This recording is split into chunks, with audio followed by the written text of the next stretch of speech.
I was going to do some more testing on this HP unit, on this Fluke counter. So I was pulling boards out, and this is the which one's this? This is the IF detector board. I'm just testing these tantalum capacitors. So, because I'm trying to work out what's causing the attenuation, or at least the level fault, where it's showing the wrong level and seemingly not behaving quite right when it's on the 500 MHz to 18 GHz input. So I've already pulled out the IF detector board and I checked those ones, they seem okay, but I'm just checking these tantalums here. That one checked to right, those checked to right, those two there. This one here checked okay, this one here is checked slightly wrong. So I'm just going to tip this board over and find those test ports again. So if you can see the meter do okay. I'll test that tantalum. I'm getting 0.66 ohms, 9.7 UF, right? I'll test the one next to it, which is exactly the same value. UF is okay, but the resistance is 50% more. It's 0.9 ohms, which makes you wonder if this one's on the way out. And it's on a plus 15 volt supply rail there too. So that's one suspicion I've got there. I might actually pull out each board and check the tantalum capacitors and any electrolytics on every board actually, and just have done with it. So anyway, so that's one board I'm suspicious of. So I might just change that capacitor, but unfortunately I don't have one. So yeah, I need to make a note of what boards I've got to do. So this is the IF detector board, which is 12, A12 board. So it shows the number there. Right, so that's A12, this one, and it's this plus 15 volt capacitor right there. Alright, so I need to change that one. Diodes and stuff look okay. I've already done the detector board, that one looks okay. The boards themselves are actually quite hard to get in and out of the sockets. They're quite firm. So I'm just going to keep looking through these boards. I think I might just check every single one I've done with it. I only record anything I find. Right, so I'm just looking at this board here, which is the main loop filter apparently.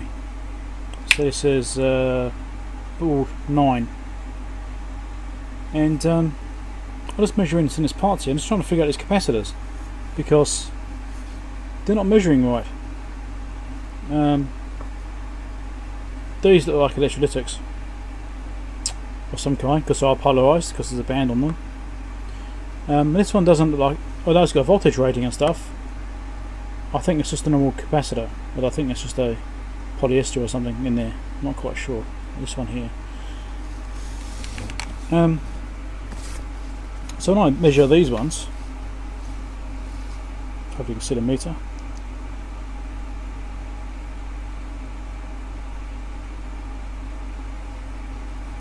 Get on there, be helpful. Getting 243 NF, 1.1K.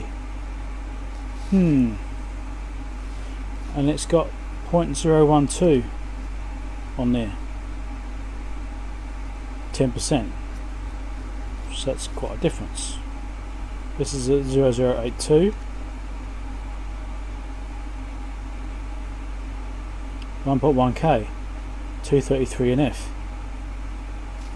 So it's either because it's inside the circuit and it's causing some kind of effect, or it's got some kind of problem. This one here I'm not sure about. I think it's just a polyester or something. This has got 90 ohms, 281 NF, and it's rated at get focus 0.56. So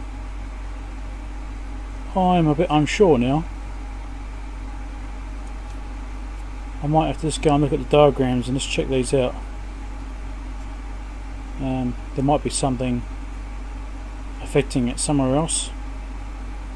It's got these other capacitors kind of in parallel. But I might have to actually lift one out and retest with it disconnected from the circuit.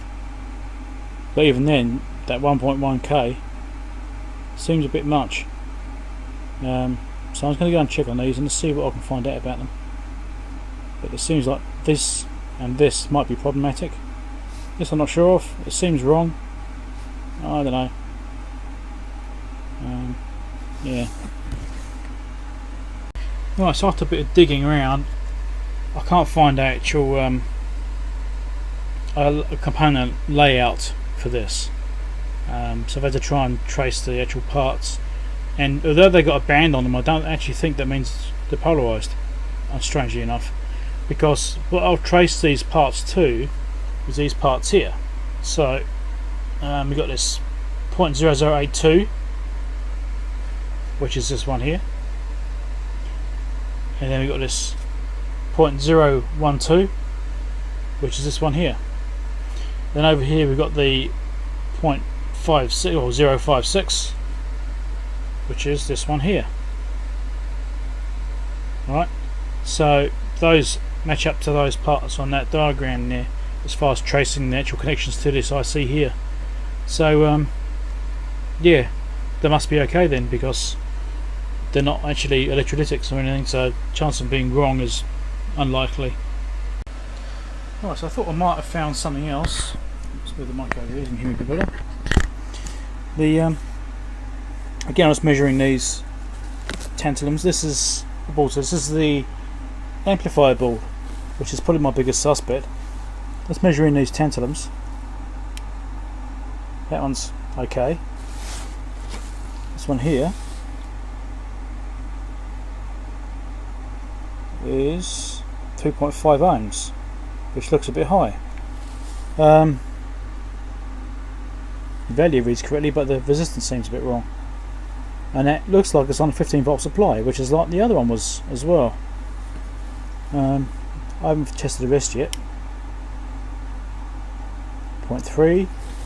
These are give, usually sub 1 ohm values when you measure them normally, so that one seems very wrong. Again, it's a 10 UF, which I don't have. I have to get some more bloody parts. This one here, it's okay. This one here, it's okay as well. There's one more there.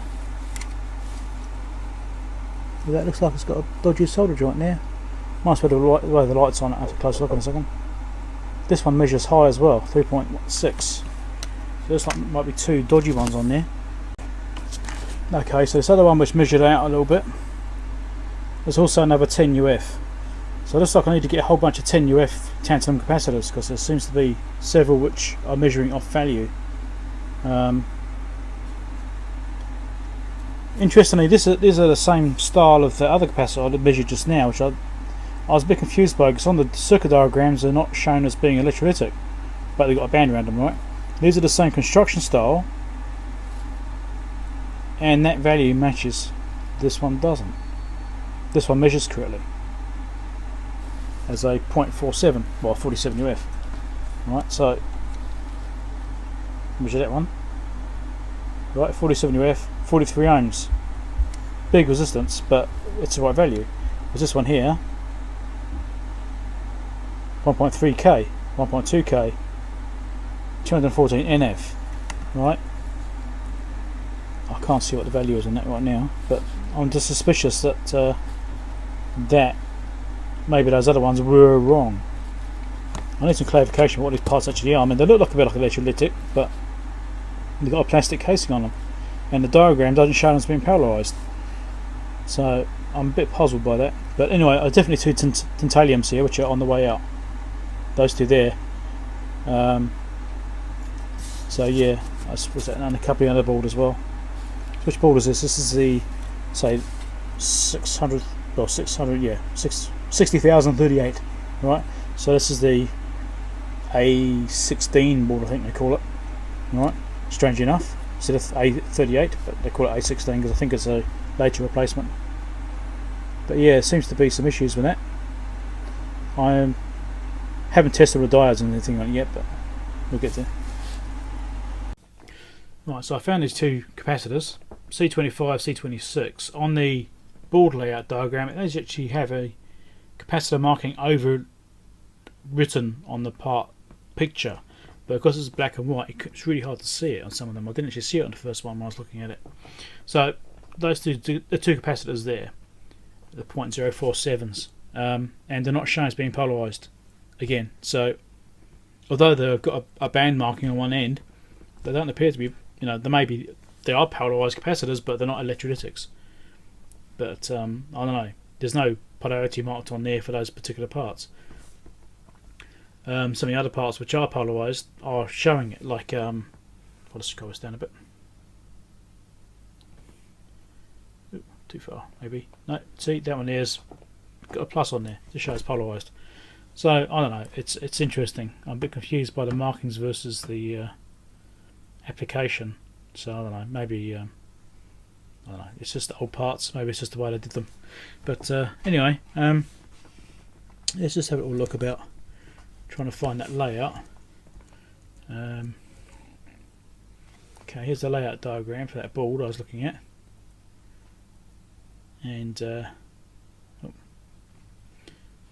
there's the two capacitors. I'll spread it out so you can see it just here. So there and there.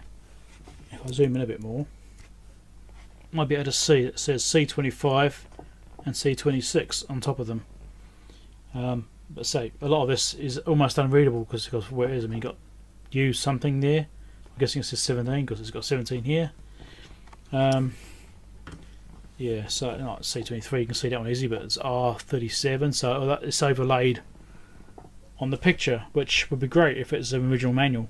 So I'd love to get an original manual for this now, because obviously it'd be much easier to read. Anyway, so yeah. I mean, some of these other parts you can't see what that says. It's just black, which is a bit of a shame. But anyway, so yeah, so it's like C17 and C, that might be 19. By the looks of it, like they're 40 for. At least the resistance is wrong. The ESR is too high, which means they're probably not working. Probably open circuit. So anyway, I've ordered some parts. That'll take a few days to arrive, so I won't be able to start replacing capacitors until then. Right, so I'm just having a closer look at this amplifier section. Right, so my suspicion is actually that the reason the 500 megahertz and above level detection is not working is because of the detector itself. Right, so this is the circuit diagram for the actual detectors. So this top one is the high frequency, which is above 500 megahertz, and this bottom one here is the low frequency, which is below 500 megahertz. Now this one's working. All right, I was getting the level off this correctly, which makes me think that anything past this point is kind of okay. All right, so we've got this. Unfortunately, it's all skipped over diagram, so I need to try and skip to that page. Hold on a second, find that. So these two lines here are those two from the two detectors. All right, top one's the high frequency, low one's the low frequency, and so this is a switch unit here, which is switching between them. So it's one or the other. You can see it's joined together on the outside, and then goes through to a op amp, which is obviously amplifying it and buffering it. Okay, so this bit here must be working because the low level one's working correctly.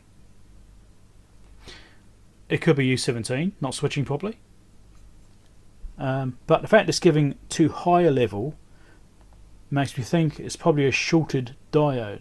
Right, so if I go back down to the other page, I'll zoom in a bit. So this is the actual high frequency detector. Right. Try and get this a bit more in. There we go. All right. So the RF comes in somewhere. Here we go. IFN here.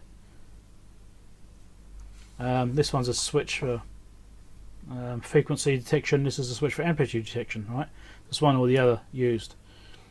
Now remember, when I switched to amplitude detection, I had an issue with my Marconi thinking ahead of an RF input going into it and tripping out a protection circuit, which means there could be something feeding back.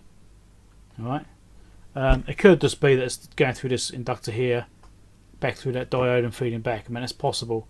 I'm not quite sure what the signal here is. I'm guessing it's a positive signal. So that's what I'm wondering about. Okay, it could just be normal behaviour, but then it's got a blocking capacitor, so no, that shouldn't happen.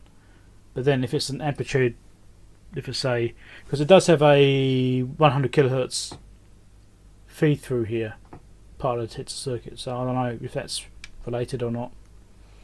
But that's the RF output, which is going to be a level of some kind.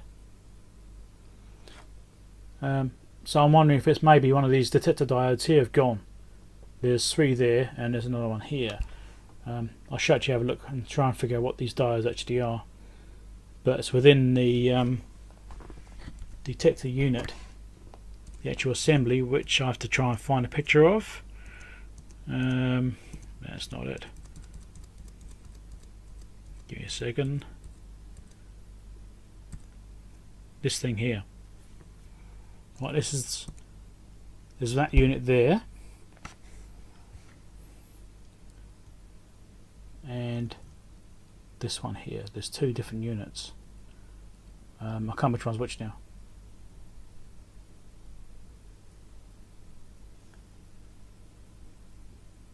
Okay, the long skinny one is the low frequency one, and that'll be the high frequency one. So, no, of course it is, because it's got a plug on the end of it. Yeah, it's obvious. Alright. Anybody found that coax, that hard coax, was loose on that detector, and the nut from the other end of that coax was off and is floating around? My guess is that someone's had this out. And that could explain why it's been out, because it's got something wrong with it. That kind of ties in with what I found. So my suspicion about that being taken out is probably correct. Yeah. That's the other version for something else. But there's this one here. This is a different version. Yeah, it's a different version. This is the other one. So yeah, it's interesting. So it looks like I'm going to have to take this unit here out and strip it down and see if those diodes are blown, because that's the most likely thing to go wrong in there. I just have to try and figure out what the hell to put in, because it's also some kind of special diode. I think they call them pin diodes. I have to read through the description again, but it doesn't have an inside view of it actually. Not that I've seen. I haven't seen inside view. I wonder if it's a sealed unit. I'm not actually checked for that. I haven't seen inside view of it, unless that's what this bit here is supposed to be off the edge of that page. I don't know. Maybe it's just bad copying, but yeah. So that's what I'm thinking right now. So I might actually just try and do some external measurements on this device and just see what I find, because the where is it? I've lost it now. I've gone past it. One more. So yes, I'm going to have to look at this and just maybe I'll measure on this yellow wire that's coming out and compare that to the green wire of the other one and see if those levels are comparable, because you expect with the similar input level from whatever source I'm using, whatever the frequency will be, there should be similar levels on the output. You expect that to be anyway. So it should be comparable to give you an idea whether one is way out compared to the other. I know this one works correctly. I was getting the correct level from this. This one I wasn't. So I'm suspecting it's a blown diode in this. One's probably overloaded the front end and blown the crap out of it. So most likely it's these clamping diodes here. It could even be a blown capacitor or inductor burnt or something, or there are some resistors here too. It doesn't say what values they are, but they're there. So if it comes fixing it, it's going to be interesting. I don't think there was a parts list, is there?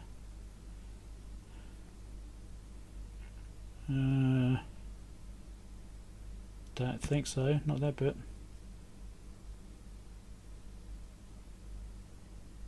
Don't know, I have to look into this more.